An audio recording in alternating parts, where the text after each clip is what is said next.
Have you wondered what makes markets move? Sure, there is the concept of supply and demand, but if investors think or feel companies are going to have a great quarter, they will inevitably drive their stocks higher. But what about developments or news in the meantime? If you've got options for SPY, options for QQQ, or options for the E-mini S&P 500 futures, this could mean huge gains or huge losses, since they're a depreciating asset and any move in the wrong direction is only going to accelerate their decline.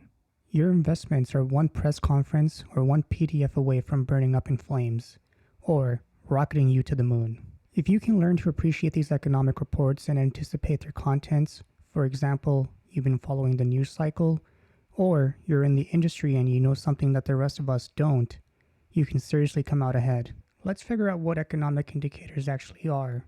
Briefly, they are general macro pieces of information that the government releases periodically to measure how the health of the economy is progressing. At the very least, they provide a snapshot of the economy with context-specific information. This is not meant to be a comprehensive economics guide or a substitute for an undergrad in economics. However, here are 5 reports we think that you should pay attention to. Number 1 is unemployment reports. Unemployment tells us a few things. The first one is obvious.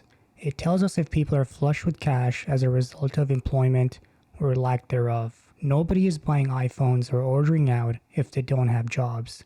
In other words, companies aren't expected to make profits. However, it also tells investors which sectors are expanding or shrinking. They can use this information and turn around to buy or sell sector-specific ETFs. Crucially, it gives us an idea about what the Federal Reserve might do in the future in relation to interest rates and its asset purchasing programs. You may have heard Jerome Powell talk about the economic recovery and specifically mention jobs not being where they need to be, and he has used this justification to keep interest rates low and put in place other stimulus to stimulate the economy. Generally speaking, the number that come out of these reports need to be in a well-defined range. For instance, too high of an unemployment number means the economy is sputtering and stocks will sell out. If this number is too low of an employment number, it signals that the Federal Reserve might remove accommodative conditions and increase interest rates. So keep that in mind for your options.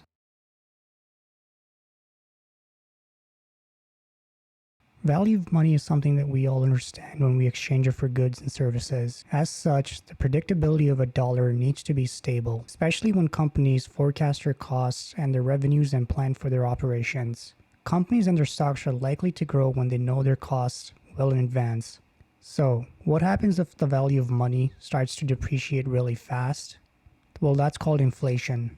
For instance, inflation has been in the news lately because it's something that affects all aspects of an average person's life, to how much they pay for groceries and gas, to how much their life savings will be worth in the future. Therefore, high inflation numbers usually tank the market because of the aforementioned reasons, and also because the Federal Open Market Committee, also known as FOMC, is likely to agree on tightening interest rates, which is more bad news for companies whose cost of borrowing goes up and eats into profits. So pay attention to inflation reports if you have options. Number 3 is federal policy announcements. The Federal Reserve described their goals as conduct the nation's monetary policy to support the goals of maximum employment, stable prices, and moderate long-term interest rates. The Federal Reserve follows the calendar that they have on their website, and it shows the important dates for any announcements that are upcoming. Markets and stock prices pay very close attention to these press conferences and announcements because they look for guidance on what the actions the Federal Reserve will take to achieve their aforementioned goals. Sometimes, the Federal Reserve needs to take actions that the markets don't like, such as removing extra stimulus or taking away liquidity, and it leads to a sharp sell-off. For instance, on June 16, 2021, when Jerome Powell came out and said that they had begun discussing tapering, you could see that the market dropped like a rock before recovering modestly on this news. So pay very close attention to these announcements if you have options. Number 4 on the list are earnings. This is an obvious one. Stock prices correlate with how much the company is expected to do in a current quarter and in the next. Your options could lose money or make some, depending on how the earnings call goes. But have you ever wondered if and when a company gives good earnings, but their stock still falls? Well, there's a second part to it as well. A company can have smashing profits, but if they don't give good news about future prospects, or give good guidance in general, the stock price will typically fall. If you've got options, be very careful with earnings calls. A company could have a good quarter, have smashing earnings, but still tank.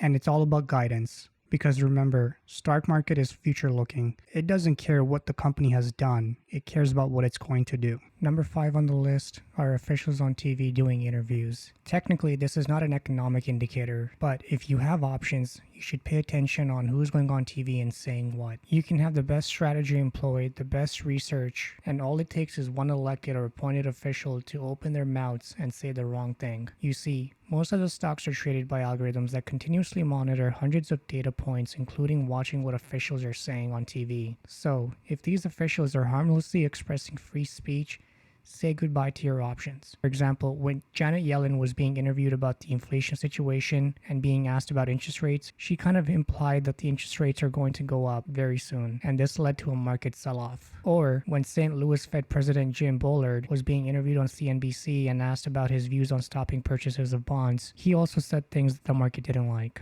So when you have options, there is a bit of luck involved. That's it for this video.